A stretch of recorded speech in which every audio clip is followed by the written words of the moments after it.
Hello friends, മഴതോരും മുംബൈയിലേക്ക് എല്ലാവർക്കും സ്വാഗതം.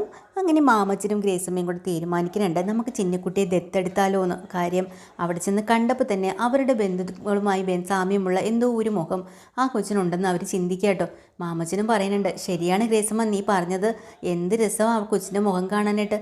അതുമാത്രമല്ല അവളുടെ മുഖം നോക്കിക്കുക, നമ്മളിലുള്ള ആരെയോ പോലൊരു ചായയില്ലേ, അതാ ചിലപ്പോൾ ദൈവം അവളെ നമ്മളെ കയ്യിലേക്ക് എത്തിക്കുമോ, നമുക്ക് ദത്തെടുക്കാൻ വേണ്ടിയിട്ടൊന്ന് ചോദിച്ചാലോ. അതിനൊക്കെ ഒരുപാട് നൂലാമാലകളുണ്ട് ഗ്രേസമ്മേ, സാരമില്ല. പക്ഷേ അലീന നമ്മളെ ഒരു മോളെപ്പോലെയാണല്ലോ നമ്മൾ അവളെയും കാണുന്നത്.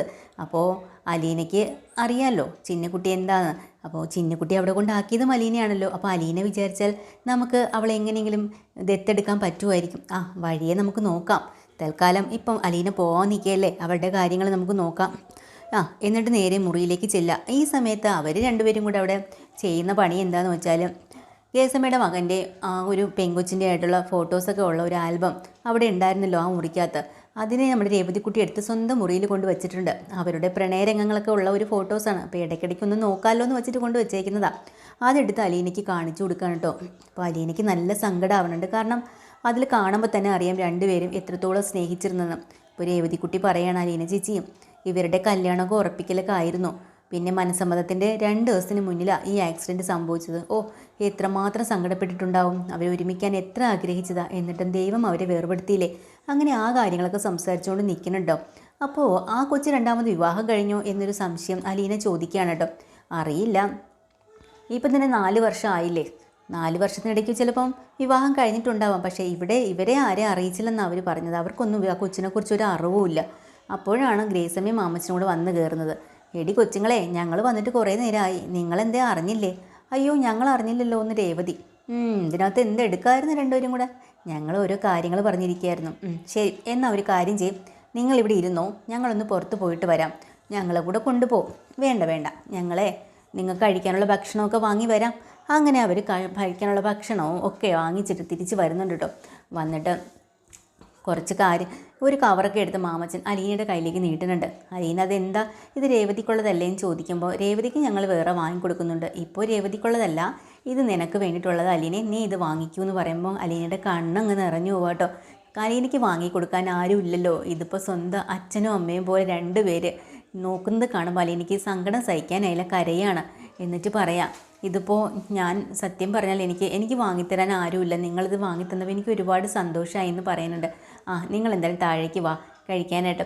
പിന്നെ രേവതി കുട്ടി, ഇത് നിനക്കുള്ളതാ, സത്യം പറഞ്ഞാൽ നീ കാരണമല്ലേ എനിക്കിത് കിട്ടിയത് എന്ന് അലീന പറയാമെന്ന് കരയട്ടോ. അപ്പോൾ ചേച്ചി, ഇപ്പോൾ ഉള്ള ചേച്ചിയുടെ ഈ കണ്ണീര് സന്തോഷം കൊണ്ടല്ലേ? സന്തോഷം കൊണ്ടാടി, നീ കാരണമല്ലേ എനിക്കിപ്പോൾ ഇങ്ങനെ നിൻ്റെ നന്മയും നല്ല പ്രവൃത്തിയും കൊണ്ട് അവർ നിന്നെ സ്നേഹിക്കുന്നത്. അത് കാരണം അതിൻ്റെ ഫലം എനിക്കും കിട്ടുന്ന കണ്ടില്ലേ? ഇങ്ങനെ ആവണം നമ്മൾ. ഞാനല്ലേലും ഒരു സംഭവമാണ് ചേച്ചി, ഒന്ന് പോടി അങ്ങോട്ട് എന്ന് പറഞ്ഞ് കളിയാക്കിയിട്ട് അവർ താഴേക്ക് ഇറങ്ങി വരുന്നുണ്ട് കേട്ടോ. അന്ന് രാത്രി അവർ ഭക്ഷണം എല്ലാം കഴിച്ചിട്ട്. അപ്പോൾ ഇതേ സമയം രാത്രി തന്നെ അവിടെ മുത്തശ്ശിക്കും പല അലീനയില്ലാത്തതുകൊണ്ട് ചെറിയ ഉറക്കക്കുറവൊക്കെ ഉണ്ട്. അങ്ങനെ കൃഷ്ണമോള് വരുന്നതാണ് കേട്ടോ മുത്തശ്ശിയുടെ അടുത്ത്. എന്നിട്ട് പറയാം, മുത്തശ്ശിക്ക് കൂട്ടി ഞാൻ കിടക്കാം. ഇന്നലെ മുത്തശ്ശി ഒറ്റയ്ക്കല്ലേ കിടന്നത്, എത്ര ദിവസം എന്ന് വെച്ചാൽ ഒരാൾ ഒറ്റയ്ക്ക് കിടക്കാം. അലീന ചേച്ചി നാളെയല്ലേ വരത്തുള്ളൂ. ശരിയാ, എന്നാലും എൻ്റെ കൃഷ്ണമോളെ, നിനക്ക് തോന്നിയല്ലോ എൻ്റെ അടുത്ത് വരാനും വന്നിരിക്കാനും ഒക്കെ കൂട്ടുകിടക്കാനും. പിന്നല്ലാതെ അലീന ചേച്ചി ഉണ്ടായിരുന്നെങ്കിൽ എന്ത് രസമായിരുന്നു. പാവം നല്ല ചേച്ചിയാണ്. ചേച്ചി ഉണ്ടാണെങ്കിൽ ഒന്നും പറയണ്ട, നമ്മൾ എന്തേലും മനസ്സിൽ വിചാരിച്ച് അപ്പം തന്നെ ചേച്ചി നമ്മുടെ മുന്നിൽ കൊണ്ട് തരും. അത്രയ്ക്ക് കാര്യമാണ് ചേച്ചിയും. എനിക്കിതുപോലുള്ള ചേച്ചിമാരെ മുത്തശ്ശി ഇഷ്ടം. പക്ഷേ എനിക്ക് കിട്ടിയത് ഒരു മരം കൊടുത്തി. ഭയങ്കര ദേഷ്യവും ഭയങ്കര സ്റ്റൈലും. എടി, അവളുടെ അമ്മയുടെ തനി പകർപ്പാ. ഞാൻ പക്ഷേ അച്ഛനെ പോലെ അല്ലേ മുത്തശ്ശി? പിന്നെ നിൻ്റെ സ്വഭാവവും നീയും ഒക്കെ നിൻ്റെ അച്ഛനെ പോലെ തന്നെ അടിയെന്ന് പറയാം. അലീന ചേച്ചി ഇല്ലാത്തതുകൊണ്ടേ ഭക്ഷണമൊക്കെ അങ്ങനെ ഇങ്ങനെയൊക്കെ തന്നെ, അത്ര ടേസ്റ്റൊന്നും ഇല്ല. അമ്മയ്ക്കും വലുതായിട്ടൊന്നും ഉണ്ടാക്കാൻ അറിയില്ല. എടി, നിൻ്റെ അച്ഛനുണ്ടാക്കാൻ അറിയാമല്ലോ എന്ന് പറയാം. പിന്നെ എൻ്റെ അച്ഛനോ? പിന്നെ അവൻ നല്ല പോലെ ഭക്ഷണമൊക്കെ പാകം ചെയ്യും, നല്ല ടേസ്റ്റാണ് എന്നൊക്കെ ഇങ്ങനെ അവർ കളിയും തമാശയൊക്കെ പറഞ്ഞിട്ട് കിടന്ന് ഉറങ്ങുക കേട്ടോ. എന്നിട്ട് കൃഷ്ണമോള് പറയണം, ഇന്ന് മുത്തശ്ശി ഇവിടെ അലീന ചേച്ചി കിടക്കുന്നില്ലേ, തറയിലല്ലേ അലീന ചേച്ചി കിടക്കുന്നത്, ഞാനും ഇന്നൊന്ന് കിടന്ന് നോക്കട്ടെ എന്നും പറഞ്ഞുകൊണ്ട് അത് വിരിച്ച് തന്നെ അവിടെ കിടക്കാട്ടോ കൃഷ്ണമോള്. അങ്ങനെ പിറ്റേ ദിവസം രാവിലെ തന്നെ അലീന പറയുന്നുണ്ട്, എനിക്ക് രാവിലെ തന്നെ പോകണം, ഇല്ലെങ്കിൽ അവിടെ പോയാൽ അവർ വഴക്കുണ്ടാക്കും. അങ്ങനെ വെളുപ്പാങ്കളും തന്നെ പോകാൻ ഇറങ്ങുക. ഗ്രേസമ്മയും മാമച്ചനും കൊണ്ട് പറയുന്നുണ്ട്, എടി മോളെ, നിങ്ങൾ ഇപ്പം പോയാൽ കുറച്ചുകൂടി താമസിച്ച് പോയാൽ പോരെ? പറ്റത്തില്ല ആൻറ്റി, എനിക്ക് പോകണം. ഇനി വരാലോ, അടുത്ത മാസം ഞാൻ വരാം. ശരി.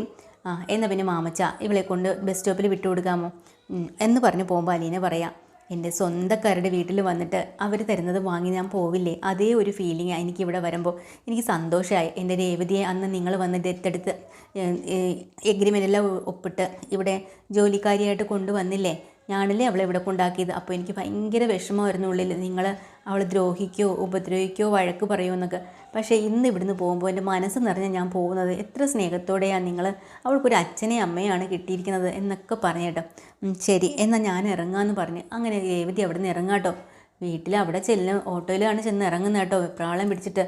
കഷ്ടം, ഒരു 8ൻ്റെ പണി തന്നെ വൈജ കൊടുത്തിട്ടുണ്ട്. പാവം, രാവിലെ തന്നെ അലീന വന്നു വരുമ്പോൾ വെളിയിൽ നിൽക്കട്ടെ എന്നുള്ള രീതിയിൽ മക്കളെയൊക്കെ നേരത്തെ പറഞ്ഞയച്ച് എല്ലാവരും കൂടെ കടപ്പാട്ടേക്ക് അവിടുന്ന് നേരെ ഇങ്ങോട്ട് വന്നിട്ടുണ്ട് കേട്ടോ. അപ്പോൾ കടപ്പാട്ടെന്ന് കൈപ്പള്ളിയിലേക്ക് വന്നിട്ടുണ്ട്. എന്തിനാന്ന് ചോദിച്ചാൽ മുത്തശ്ശിയും കൊണ്ട് ആശുപത്രി വന്നതാ, എന്നിട്ട് അതുവഴി ഇവിടെയും കയറി എന്നൊക്കെ പറഞ്ഞ് അവിടെ പോയി ഇരിക്കുക കേട്ടോ. പാവ അലീന ഇവിടെ വന്നിട്ട് ഡോറൊക്കെ തള്ളി നോക്കുന്നു, കോളിംഗ് ബെല്ലടിക്കുന്നു, ആരും തുറക്കുന്നില്ല.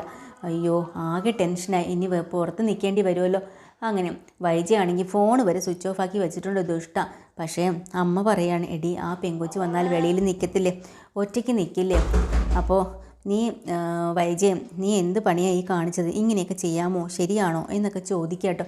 അപ്പോൾ ഉടനെ തന്നെ വൈജ പറയണ്ട, ദേ അമ്മ ഒന്നും മിണ്ടാതിരുന്നേ, അമ്മ ഇതിൽ കൂടുതൽ ഇടപെടേണ്ട കാര്യമില്ല, ഞാൻ ആലോചിച്ചോളാം. എന്നിട്ട് ചെന്ന് കമലയോട് പറയാം, കമലയെടുത്തി ഉച്ചയ്ക്കുള്ള ഭക്ഷണമൊക്കെ നമ്മൾ ഇവിടുന്ന് തന്നെയാണ് കഴിക്കുന്നത് കേട്ടോ. പിന്നെ അവൾക്കൊരു പണി കൂടെ കൊടുത്തതാണ്.